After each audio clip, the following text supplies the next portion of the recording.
योगिनी एकादशी पर चाहे कुछ भी मत करना, लेकिन यह 2 काम जरूर कर लेना, साल भर में ही हो जाएंगे धनवान। नमस्कार दोस्तों, राधे राधे, जय श्री कृष्णा। दोस्तों, योगिनी एकादशी व्रत 21 जून को रखा जाएगा। एकादशी तिथि के दिन पूरे विधि विधान के साथ भगवान विष्णु की उपासना करने से व्यक्ति के पाप नष्ट होते हैं। साथ ही माता लक्ष्मी की भी विशेष कृपा व्यक्ति को प्राप्त होती है। साथ ही घर परिवार में सुख समृद्धि बनी रहती है। एकादशी तिथि के दिन भगवान विष्णु की पूजा भक्ति भाव के साथ करनी चाहिए। हिंदू धर्म में एकादशी व्रत का विशेष महत्व होता है। यह व्रत प्रत्येक माह में 2 बार रखा जाता है और विशेष रूप से भगवान विष्णु को समर्पित होता है।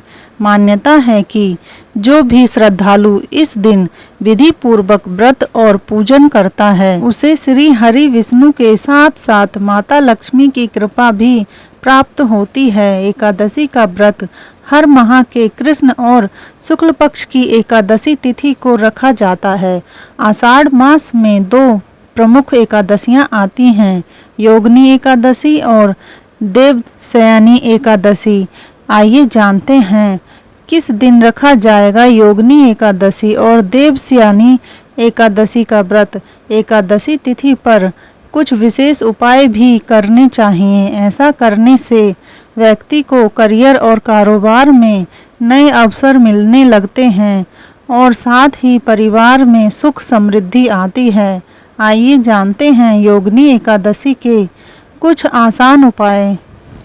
योगिनी एकादशी 2025 की तिथि। आषाढ़ मास के कृष्ण पक्ष की एकादशी को योगिनी एकादशी कहा जाता है। इस तिथि की शुरुआत 21 जून को सुबह 7:18 बजे होगी और 22 जून को सुबह 4:27 बजे इसका समापन होगा। उदया तिथि के अनुसार योगिनी एकादशी व्रत 21 जून 2025 शनिवार को रखा जाएगा। योगिनी एकादशी व्रत पारण समय।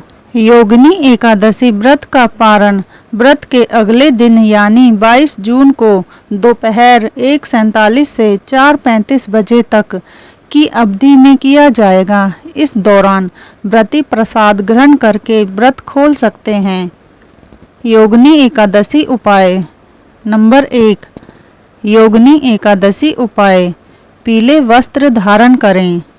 अगर आपके करियर में कुछ समस्याएं चल रही हैं तो योगिनी एकादशी के दिन पूरे भक्ति भाव के साथ माँ लक्ष्मी और भगवान नारायण की पूजा करें। इसके अलावा नारायण कवच का पाठ करें। साथ ही ध्यान रखें कि इस दिन पीले वस्त्र धारण करें। इस उपाय से भगवान विष्णु आपसे प्रसन्न होंगे और व्यक्ति को धन धान्य प्रदान करेंगे। नंबर 2, योगिनी एकादशी उपाय। तुलसी की पूजा जरूर करें।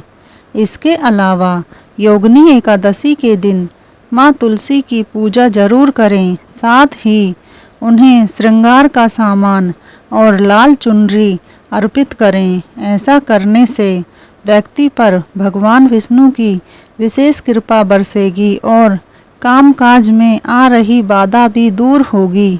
नंबर 3, योगिनी एकादशी उपाय। पीपल में जलाएं दीपक। घर में सुख समृद्धि बनाने के लिए योगिनी एकादशी के दिन पीपल के पेड़ की पूजा जरूर करें। दरअसल ऐसी मान्यताएं हैं कि पीपल के पेड़ में भगवान विष्णु और माता पार्वती का वास होता है। इसलिए योगिनी एकादशी के दिन पीपल के पेड़ के नीचे घी का दीपक जलाएं और पीपल के पेड़ पर अर्घ जरूर दें। साथ ही दीपक जलाकर आरती जरूर करें। ऐसा करने से घर में सुख समृद्धि बनी रहेगी। नंबर 4, योगिनी एकादशी उपाय। दूध से करें भगवान विष्णु का अभिषेक। इसके अलावा योगिनी एकादशी के दिन दक्षिणावर्ती शंख में गाय का दूध भरकर भगवान विष्णु का अभिषेक करना चाहिए। ऐसा करने से व्यक्ति को भगवान विष्णु का आशीर्वाद प्राप्त होगा। एकादशी के दिन सुबह जल्दी उठकर स्नान करें और पीले रंग के वस्त्र पहनें।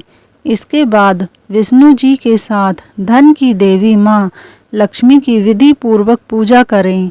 ऐसा करने से विष्णु भगवान और माँ लक्ष्मी की कृपा बरसती है और सारी आर्थिक समस्याएं दूर होती हैं। नंबर 5, योगिनी एकादशी के दिन एक डंठल वाला पान का पत्ता लें। अब इस पर कुमकुम से श्री लिख कर भगवान विष्णु को अर्पित करें और उनकी पूजा करें। पूजा खत्म होने के बाद इस पत्ते को लाल कपड़े में लपेटकर तिजोरी में रख लें। ऐसा करने से जल्दी नौकरी में प्रमोशन होता है। इस उपाय से बिजनेस में भी नए अवसर खुलने लगते हैं। इस एकादशी पर भगवान कृष्ण को नारियल और बादाम का भोग लगाना भी बहुत फलदायी माना जाता है। इससे हर इच्छा पूरी होती है। नंबर 6, योगिनी एकादशी के दिन भगवान विष्णु के प्रिय मंत्र ओम नमो भगवते वासुदेवाय का 21 माला जप करने से जीवन के सारे कष्ट दूर होने लगते हैं। इस दिन विष्णु सहस्त्रनाम का पाठ करने से भी विशेष लाभ मिलता है। योगिनी एकादशी के दिन शाम को घर के हर एक हिस्से में दीपक जलाने से भगवान विष्णु के साथ माँ लक्ष्मी का भी आशीर्वाद मिलता है। माँ लक्ष्मी के आशीर्वाद से घर में कभी धन की कमी नहीं रहती है। नंबर 7, पीपल के पेड़ में विष्णु भगवान का निवास माना जाता है। उन्हें प्रसन्न करने के लिए और उनका आशीर्वाद पाने के लिए योगिनी एकादशी के दिन पीपल के पेड़ के नीचे घी का दीपक जलाना चाहिए।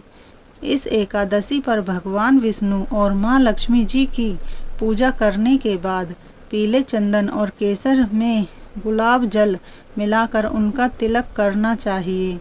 इस तिलक को खुद भी माथे पर लगाकर काम पर निकलें।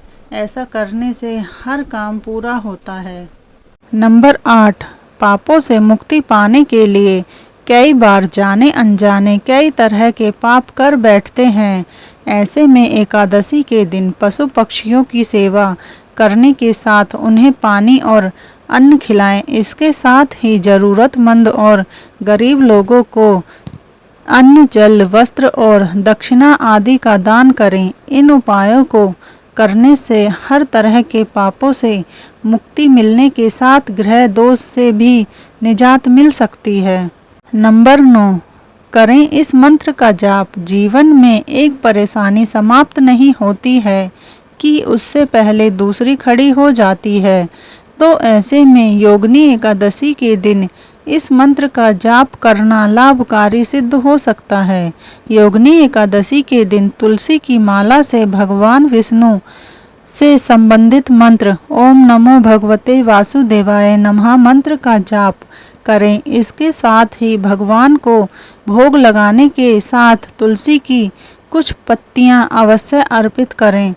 नंबर 10, जलाएं दीपक। शास्त्रों के अनुसार एकादशी की शाम को तुलसी के पौधे के समक्ष घी का दीपक जलाना शुभ माना जाता है। इसके साथ ही 11 परिक्रमा कर ले। मान्यता है कि ऐसा करने से व्यक्ति को हर तरह के पापों से मुक्ति मिल जाती है और माँ लक्ष्मी के साथ भगवान विष्णु अति प्रसन्न होते हैं। नंबर 11, यदि आप जीवन में किए गए जाने अनजाने पापों से मुक्ति चाहते हैं तो बेजुबान पशु पक्षियों की सेवा करें। एकादशी के दिन उपवास रखकर पारण करने से पहले गरीबों को वस्त्र, खाद्य सामग्री तथा ब्राह्मणों को मिठाई दक्षिणा का दान दें। शास्त्रों के अनुसार इस व्रत को करने से एक रात्रि पहले से ही इसके नियमों का पालन करना होता है। दरअसल यह व्रत 10वीं तिथि की रात्रि से लेकर द्वादशी तिथि की सुबह दान कर्म करने के साथ समाप्त होता है। जिसके लिए 10वीं तिथि से ही व्रती को तामसिक भोजन से परहेज रखना चाहिए। पुराणों में इस व्रत का विशेष महत्व इसलिए बताया गया है कि इस व्रत तक भगवान विष्णु जागृत रहते हैं। इसके बाद देवशयनी एकादशी आती है, जिसमें भगवान विष्णु 4 महीने के लिए शयन में चले जाते हैं। नंबर 12, इस पूजा के लिए सर्वप्रथम स्नान आदि नित्य कर्म करने के पश्चात व्रत का संकल्प लेने का विधान है। पद्म पुराण में बताया गया है कि इस दिन तिल के उबटन का लेप करके स्नान करना बहुत ही शुभ रहता है। इस व्रत में भगवान विष्णु और पीपल की पूजा करने का शास्त्रों में विधान है। पद्म पुराण में योगिनी एकादशी की कथा इस प्रकार बताई गई है। धनाध्यक्ष कुबेर भगवान शिव के परम भक्त थे। हर दिन भगवान शिव की पूजा के लिए उन्होंने हेम नाम के माली को पुष्प चुनकर लाने का काम सौंपा था। एक दिन काम के वशीभूत होकर हेम अपनी पत्नी संग विहार करने लगता है और पुष्प समय से नहीं पहुंचा पाता। इससे क्रोधित होकर कुबेर महाराज सैनिकों को हेम माली के घर भेजते हैं। नंबर 13, सैनिक लौटकर कुबेर को बताते हैं कि काम पीड़ित होकर हेम ने सेवा के नियमों का पालन नहीं किया तो कुबेर को क्रोध और बढ़ गया। राजा कुबेर ने हेम को श्राप दिया कि वह कुष्ठ रोग से पीड़ित होकर पत्नी संग धरती पर चला जाए। कुबेर के श्राप से हेम को अलकापुरी से पृथ्वी पर आना पड़ा। यहाँ एक बार ऋषि मार्कंडेय ने हेम के दुख का कारण जानकर योगिनी एकादशी का व्रत करने की सलाह दी। इस व्रत से हेम श्राप मुक्त हो गया और पत्नी के संग सुखपूर्वक रहने लगा। दोस्तों, उम्मीद है आप सभी को वीडियो पसंद आई हो तो चैनल को सब्सक्राइब और वीडियो को लाइक ज़रूर करें। यह तमाम जानकारी जनरुचि को ध्यान में रखकर दी जा रही है। ज्योतिष और धर्म के उपाय और सलाहों को अपनी आस्था और विश्वास पर आजमाएं। कंटेंट का उद्देश्य मात्र आपको बेहतर सलाह देना है। इस संदर्भ में हम किसी प्रकार का कोई दावा नहीं करते हैं। धन्यवाद।